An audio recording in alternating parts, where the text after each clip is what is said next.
नमस्कार दोस्तों। आज के इस वीडियो लेक्चर में गज़ल शब्द के अर्थ की हम चर्चा करेंगे। दोस्तों, उर्दू साहित्य की एक लोकप्रिय विधा गज़ल अरबी ज़ुबान से होती हुई यह विधा ईरान पहुंची। ईरान से फ़ारसी में आई और फ़ारसी से होती हुई उर्दू में तथा उर्दू से हिंदुस्तान में छा गई और आज तक उर्दू शायरी की सबसे पसंद की जाने वाली विधा गज़ल है। गज़ल ईरान तथा अरबी शब्द का अर्थ होता है औरतों की बातें करना या औरतों के संबंध में बातें करना। उर्दू के अलावा दूसरी भाषाओं में भी गज़ल कही जाती है तथा लिखी जाती है। गज़ल को कहना कहते हैं, लिखना नहीं। दरअसल शुरू में गज़ल में सिर्फ औरतों की ही बातें होती थी।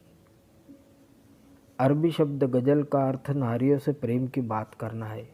प्रेमी तथा प्रेमियों के आपसी वार्तालाप को गज़ल कहते हैं। इसमें दोहे तथा छंद की तरह दो पंक्तियों का एक शेर होता है और शेरों के समूह को ही गज़ल कहते हैं। अनेक शेरों को अशआर कहते हैं। गज़ल एक छोटी कविता है। यह प्रेम के साथ समर्पण की भावना व्यक्त करता है। उसमें संयोग की बजाय विवेक पक्ष पर ज़्यादा ध्यान दिया जाता है। इसमें दर्द की भावना को प्रकट करने का अलग जज्बा है। शायर का एक विशेष अंदाज, मस्ती तथा शायराना अंदाज होता है। शेरों को, पदों को, छंदों में एक विशेष वर्ण, मात्रा, लय, गति, यति आदि का विशेष ध्यान रखा जाता है। एक गज़ल में कम से कम 5 शेर होते हैं, जिसकी गज़ल की कुछ अपनी शर्तें भी है। यह विषम संख्या में शेर होते हैं। एक गज़ल में 5, 7, 25 या उससे भी अधिक शेरों का समूह होता है। इसमें प्रत्येक पंक्ति में 28 मात्राएं होती है। एक शेर का दूसरे शेर से संबंध हो यह जरूरी नहीं। एक शेर, 2 पंक्तियों का शेर अपने आप में पूर्ण होता है। गज़ल को कहना कहते हैं, लिखना नहीं। गज़ल में कुछ अंग होते हैं,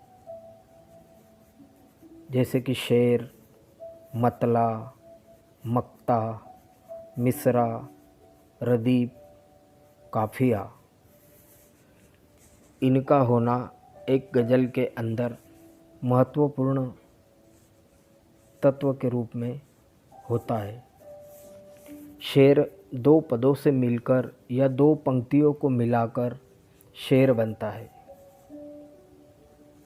दोहों की तरह यह शेर होता है। मतला, गज़ल के पहले शेर को मतला कहते हैं। गज़ल के तीसरा तत्व है मक्ता। गज़ल के अंतिम शेर को मक्ता कहते हैं। मिसरा, शेर की अंतिम पंक्ति को कहते हैं।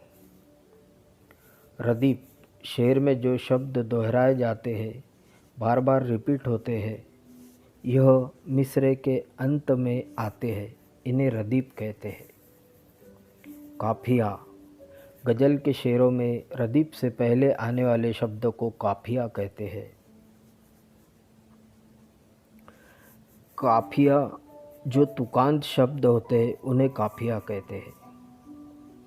इसमें शायर का आज़ाद ख्याल होता है। आज़ाद ख्याल मुख्य विषय, शायर के विचार स्वतंत्र होते हैं। इसमें कोई बंदिश नहीं होती है। इसमें शायर अंत में अपना नाम भी लिखता है, जिसे तकल्लुस कहते हैं।